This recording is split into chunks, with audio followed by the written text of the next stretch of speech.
This is the Anbernic RG476H. Yeah, I know, it sounds more like a Wi-Fi password than a product name. So, Anbernic is very much a gaming hardware company. And boy, do they make hardware. In 1 year alone, I've lost count of how many handhelds they've put out. But every year, they push the envelope a little bit further. Slightly more power, better screens, better build quality, different form factors. So, does the 476H bring enough to the table to stand out? Let's find out.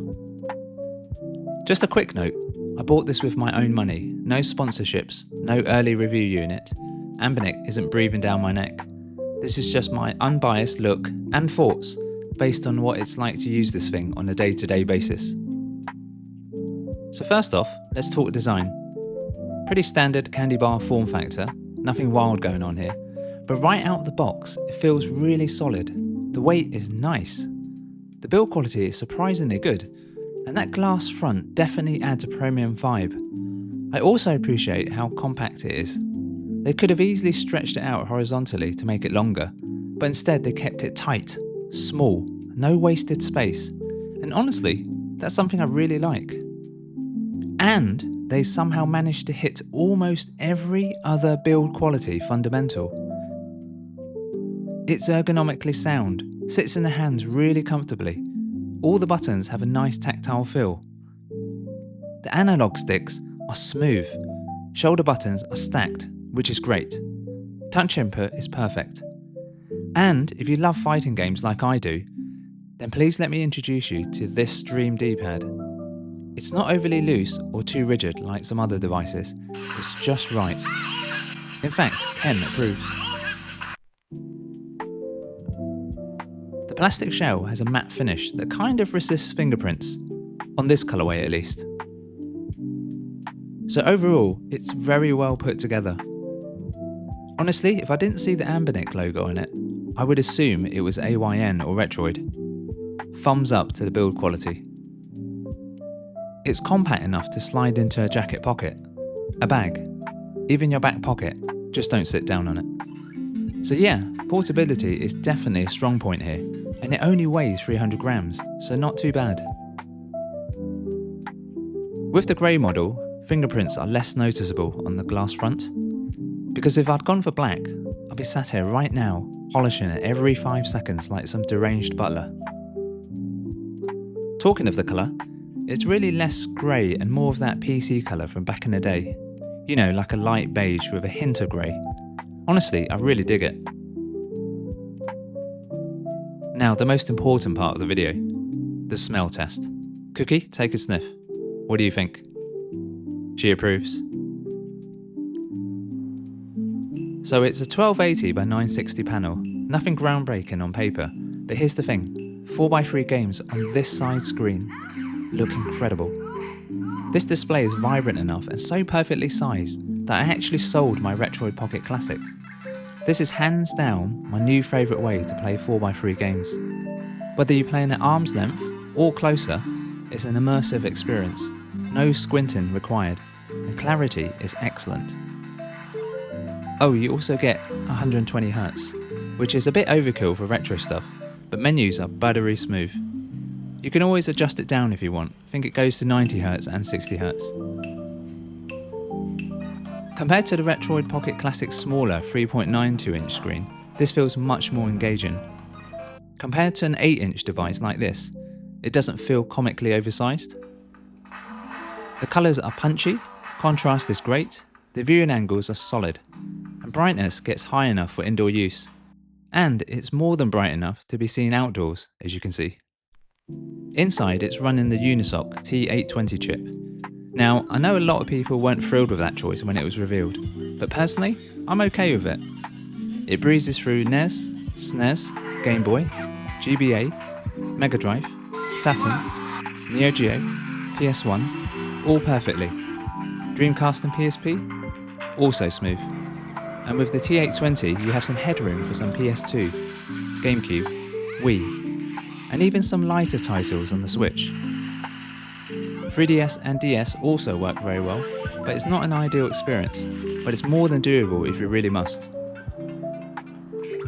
Now, I bought this primarily to play all the older stuff, up to Dreamcast, on a bigger 4.7-inch screen. So for my purposes, I'm more than happy. Out of the box, it's running Android 13. Clean, fast, fluid, no issues there. Once you drop your own front end on it, it really does feel like a full console experience. Really nice. You get a 5000 mAh battery. Battery life is rated at 6 hours, and I'd say that's pretty accurate for my testing. I mean, it all depends on what system you're playing and the brightness level.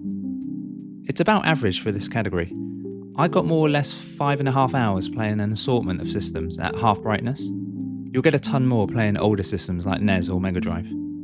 That's more than enough for a commute, a short flight or a weekend trip. USB-C charging is here as well as a headphone jack, which is still nice to see.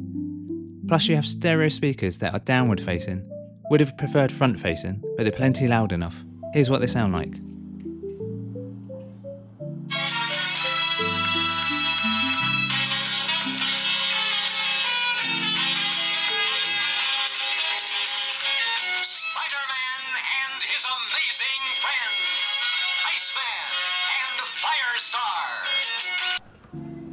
Wi-Fi and Bluetooth are included, so wireless controllers and multiplayer are on the table.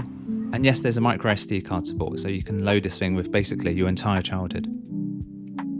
So let's talk value. I paid £140 delivered from Anbernic's AliExpress store. The price fluctuates day to day, but I'll recommend ordering from their AliExpress store to take advantage of the coupons that will give you some money off, plus lower shipping fees, or in my case, free shipping. To step up in performance, you'll need something like the Retroid Pocket 5. More power, but it's not a full free screen, and about £80 more. Or you could go with Anbernic's own 477M. Metal shell, Dimensity 8300 processor, more power, but also at least £100 more, and you lose the ergonomics that this one nails. Step down, and you're looking at the Retroid Pocket Classic. Smaller 4x3 screen, cheaper by about £35, but less comfortable for longer sessions, no analog sticks. And sure, you can go even cheaper than £100, but then you'll sacrifice screen quality, screen size, build quality, power and battery life. So at £140, I think the 476H lands in a sweet spot. Wait for the inevitable sales and it will be even better. The glass front on the 476H definitely gives it that premium feel, but here's the trade-off. Drop this thing once and glass is still glass. It's not going to end well. Like all their other devices, Anbernic ships them loaded with apps. Thoughtful, sure, but if you're like me and want a fresh setup, clearing them out is a bit of a hassle. Other than that, there's really not much to hate here. So dare I say, the Anbernic RG476H is straight up a great purchase. No ifs, no buts. It's just fun. Like dangerously fun. And honestly, that's what counts. Now let's be real, this thing isn't running the latest Snapdragon anything. There's no fold, no flip, no magnetic triggers. It's not machined from a single block of aluminium. But I cannot stop playing on it. And I'm starting to suspect Anbernic might have laced the plastic with some Class A drug in the factory. I mean seriously, every time I put it down, I'm reaching for it again, like some kind of retro gaming addict. No wonder why it smelt so good fresh out the box. Honestly, I think this might be Anbernic's best product yet, period. It's very, very unassuming, but the balance here is just chef's kiss. Build quality, screen size, performance, price, and good old-fashioned fun for those 4x3 games. If that's what you're looking for, I don't think you can go wrong with this option. I've been grabbing this thing every single day since I got it, and every time I do, it puts a smile on my face. And really, isn't that the point? Gaming should be fun. Everything else is just irrelevant. That's it from me. Cookie, anything to add? I wouldn't upset her, seriously. I'll catch you in the next one. Thanks for watching. Peace.